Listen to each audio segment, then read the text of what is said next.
This week I bring you Shadow of the Dark Souls, a Steam game designed in the same vein as the ones I just made my opening joke about.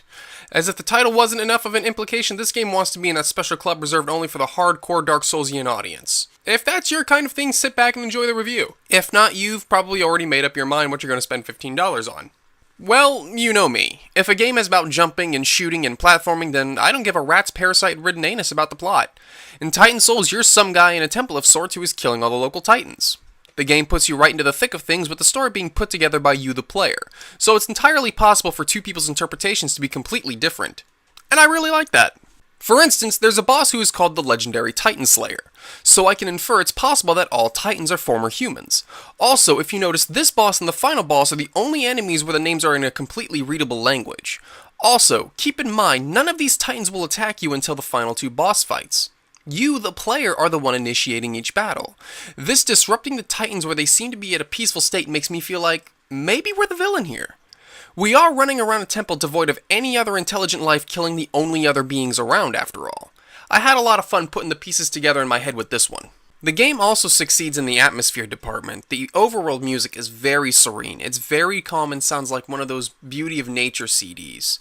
This also lends more to my theory I'm not a hero in this story, as everything seems to be at peace until I show up to disrupt it. The design of the enemies and main character also go to make it feel like you're in a world where the odds are stacked against you. Everything in this game kills you in one hit, which makes sense as these titans are generally about 8 to 10 times the size of your character. Keep in mind, you're also armed with only a single arrow. Now, I hate this in terms of gameplay reasons I'll explain later, but when you think of the setting you're in, it only lends more to the feeling of being ill-equipped to handle these beasts. The game is also very well designed for the most part. In general, every enemy had an obvious or easily discernible weak point needed to hit in order to land the kill. Each Titan has an attack pattern that can be easily learned and exploited by the player for victory. This again lends atmosphere to the game as the main character succeeds in whatever his quest is by outsmarting the Titans, putting emphasis on cunning and strategy rather than brute force or spamming abilities. The game wanted to be an extremely difficult one, and it was designed well enough that each death felt like my own fault and not being cheated out by the computer. So I'm sure by now you're all asking, okay, what's wrong with it?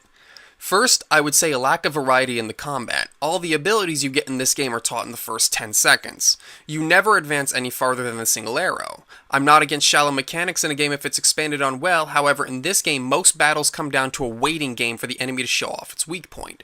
There are more creative enemies, but I would say at least half of the 16 Titans in this game are beaten by waiting for it to reveal its weak point.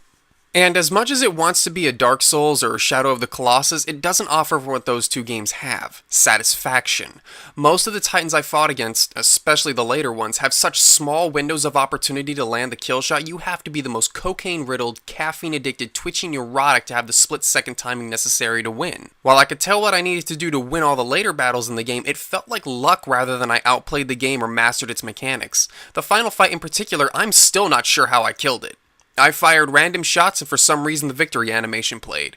However, one could argue feeling lucky would be what the game designers wanted, because the character might be feeling lucky in taking down a Titan, thus adding more atmosphere to the game. That may be true, but lucky isn't how you should feel when you win. If anyone asks me how to beat any of the Titans, all I can say is, hey, there's its weak point.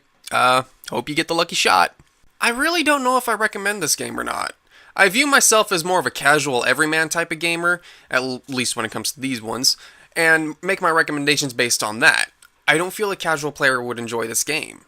I think a casual player would get frustrated like I did and drop the game for something more familiar.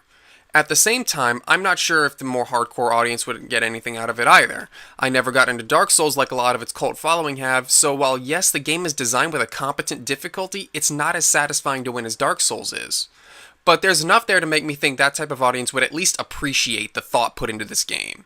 So if you're like me, don't bother with it. If you like this sort of masochistic game, go ahead and give it a try.